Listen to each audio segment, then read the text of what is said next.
भारत में डाकुओं और अपराधियों का एक लंबा इतिहास रहा है, लेकिन साउथ इंडिया के जंगलों से एक डाकू ऐसा निकला जिसने 2 राज्यों की सरकारों की नींद उड़ाकर रख दी थी। तमिलनाडु और कर्नाटक के घने जंगलों में करीब 20 साल तक उसका खौफ इस कदर छाया रहा कि उसका नाम सुनते ही लोगों की रूह कांप जाती थी। वो सिर्फ एक अपराधी नहीं था, बल्कि एक चलता फिरता आतंक था। अपने अपराधी जीवन में उसने लगभग 184 लोगों की हत्या की, जिनमें आधे से ज्यादा पुलिस और फॉरेस्ट गार्ड्स थे। यही नहीं, उसने करीब 2000 हाथियों को बेरहमी से मार डाला और हाथी दांत और चंदन की लकड़ी की स्मगलिंग से बेहिसाब दौलत खड़ी कर ली। उसकी दरिंदगी उसके शौक तक में झलकती थी। लंबी मूंछें और खौफनाक अंदाज रखने वाले उस खूंखार आदमी की सनक ऐसी थी कि वो पुलिस अधिकारियों को मारकर उनके सिर से फुटबॉल खेलता था। उसने कन्नड़ सिनेमा के सुपरस्टार राजकुमार को किडनैप किया, तो कभी कर्नाटक के फॉर्मर मिनिस्टर नागप्पा की दिन दहाड़े हत्या करके पूरे भारत में सनसनी फैला दी। उसके सर पे कर्नाटक और तमिलनाडु की सरकारों ने 5 करोड़ का इनाम रखा, लेकिन 20 साल और 220 करोड़ रुपए खर्च करने के बाद भी पुलिस उसे जिंदा नहीं पकड़ सकी। ये कहानी है कूसे मुनुसामी वीरप्पन की, जिसे दुनिया डीमन के नाम से जानती है। कूसे मुनुसामी वीरप्पन का जन्म 18 जनवरी 1952 को कर्नाटक के गोपीनाथम गांव में एक तमिल परिवार में हुआ था। उसका परिवार चरवाहों का काम करता था, इसीलिए बचपन से ही वीरप्पन का ज्यादातर वक्त जंगलों में बीता। उस पर सबसे गहरा असर उसके चाचा सालवई गौंडर का था, जो एक कुख्यात शिकारी और चंदन तस्कर था। इस तरह अपराध वीरप्पन ने सीखा नहीं, बल्कि उसे तो वो विरासत में मिला था।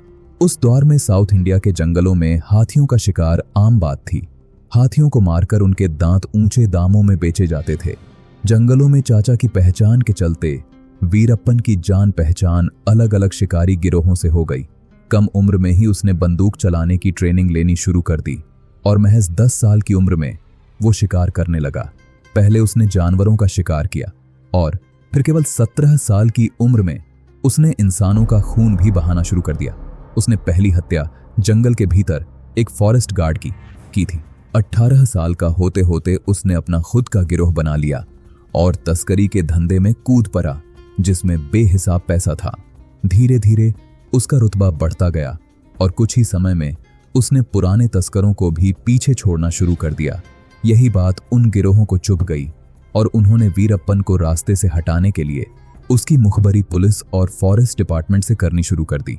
धीरे धीरे हालात ऐसे बन गए कि वीरप्पन की हर डील की खबर पुलिस तक पहुंचने लगी। कई बार उसे सौदे बीच में छोड़कर जंगल में भागना पड़ा। गुस्से में उसने मुखबिरी करने वालों को चुन चुन कर मारना शुरू कर दिया। फॉरेस्ट गार्ड्स भी अब उसके निशाने पर थे। जंगलों से निकलकर उसका खौफ आसपास के गांवों तक फैलने लगा। वीरप्पन अब सिर्फ तस्करी नहीं, बल्कि पूरे जंगल पर अपना शासन चाहता था। इसी मकसद से उसने एक एक करके बाकी तस्कर गिरोहों को खत्म करना शुरू कर दिया। बहुत जल्द तमिलनाडु और कर्नाटक के जंगलों में उसका दबदबा बन गया। इस दौर में उसकी गैंग में करीब 100 लोग शामिल थे। उसकी रणनीति बेहद क्रूर थी। उसकी गैंग पानी वाले इलाकों के पास कई कई दिन तक छिपकर रहती। जैसे ही कोई हाथी प्यास बुझाने आता, वीरप्पन उसके माथे के ठीक बीच गोली मार देता। उसके बाद उस हाथी के दांत निकालकर बेच दिए जाते। आइवरी के इस कारोबार से वीरप्पन ने बेशुमार दौलत कमाई। अनुमान के मुताबिक उसने करीब 2000 हाथियों की जान ली। हाथियों की घटती संख्या सरकार के लिए अब एक गंभीर समस्या बन चुकी थी। इसके बाद तमिलनाडु और कर्नाटक की सरकार ने फॉरेस्ट पेट्रोल बढ़ा दी और आइवरी से बने सामान की बिक्री पर सख्त पाबंदी लगा दी। इस फैसले से वीरप्पन का आइवरी बिजनेस लगभग ठप हो गया, लेकिन उसने हार नहीं मानी। उसने हाथी दांत छोड़कर चंदन की लकड़ी की स्मगलिंग शुरू कर दी। चंदन की तस्करी में उसने और भी ज्यादा पैसा कमाया। अपने पूरे जीवन काल में उसने लगभग 10,000 टन चंदन की लकड़ी काटकर बेची, जिसकी कीमत उस समय करीब 2 अरब रुपए आंकी गई। जंगल अब सिर्फ उसका ठिकाना नहीं, उसका साम्राज्य बन चुका था। सरकारें लगातार नाकाम हो रही थीं। कई फॉरेस्ट ऑफिसर्स वीरप्पन को पकड़ने गए, लेकिन जिंदा वापस नहीं लौटे, क्योंकि वीरप्पन ने उन सबको मौत के घाट उतार दिया था। हालात की गंभीरता को देखते हुए 1983 में कर्नाटक सरकार ने पी श्रीनिवास को चामराजनगर में डेप्यूटी कंजर्वेटर ऑफ फॉरेस्ट्स बनाकर तैनात किया।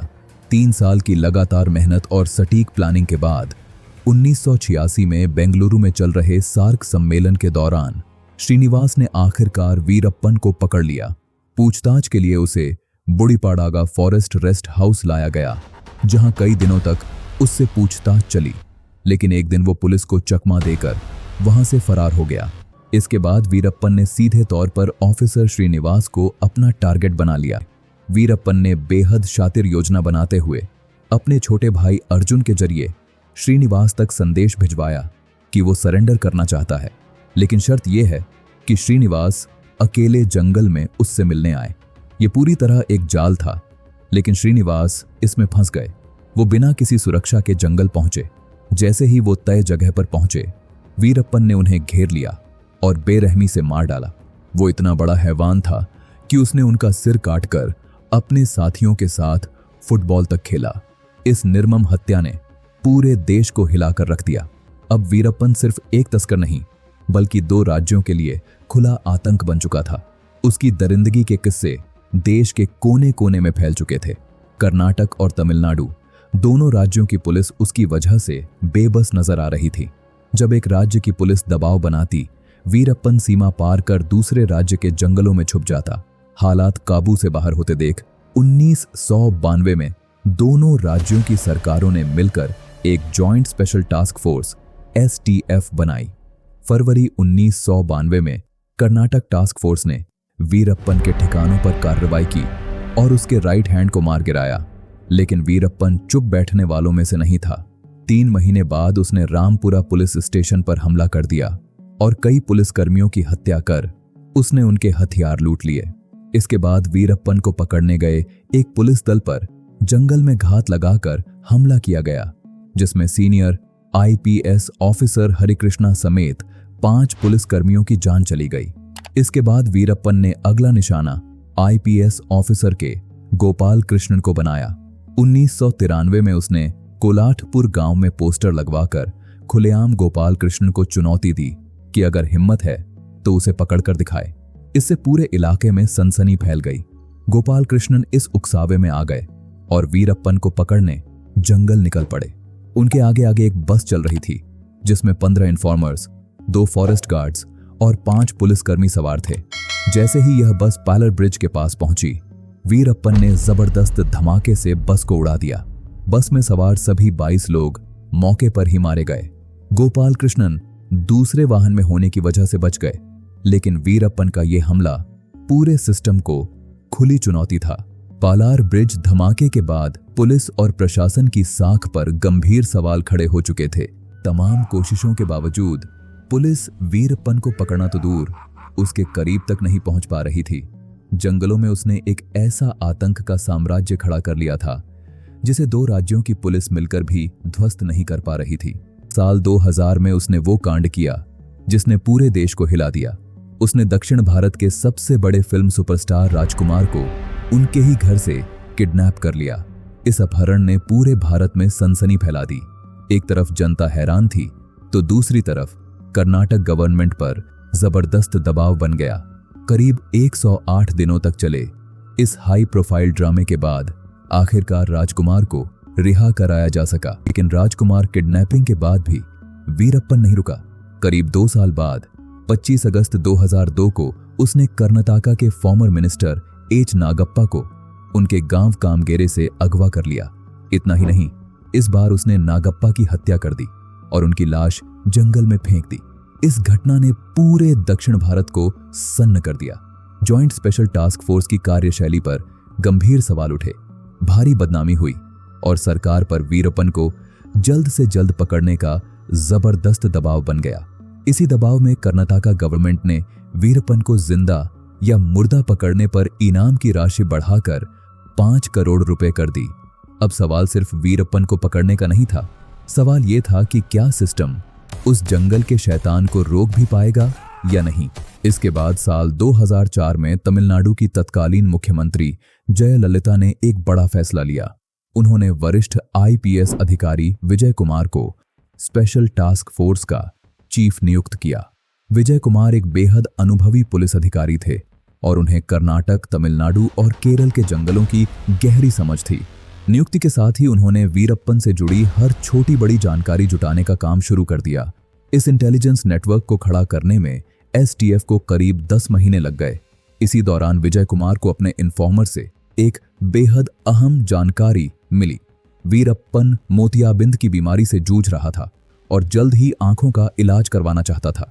एसटीएफ को अपने इन्फॉर्मर से पता चला कि वीरप्पन 18 अक्टूबर 2004 को इलाज के लिए जंगल से बाहर आएगा और सलेम के एक अस्पताल में इलाज करवाएगा। ये एसटीएफ के लिए सुनहरा मौका था।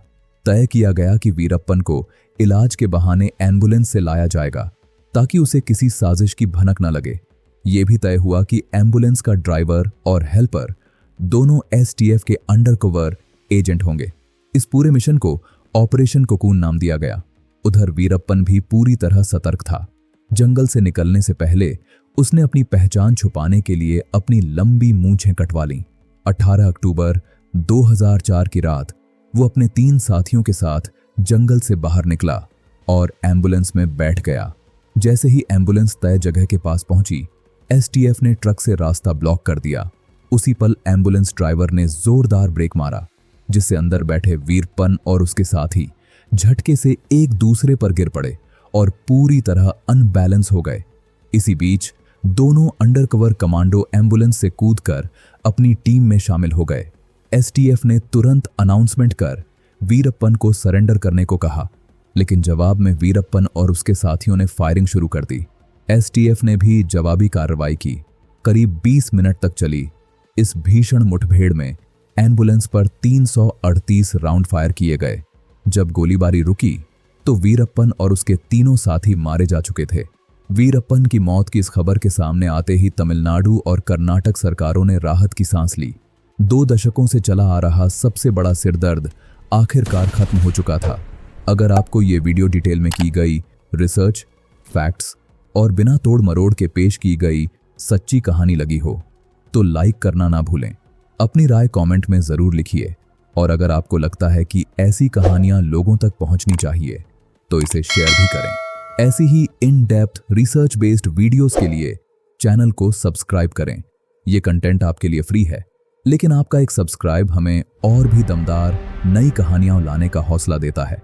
मिलेंगे अगली वीडियो में, तब तक अपना ख्याल रखें। धन्यवाद।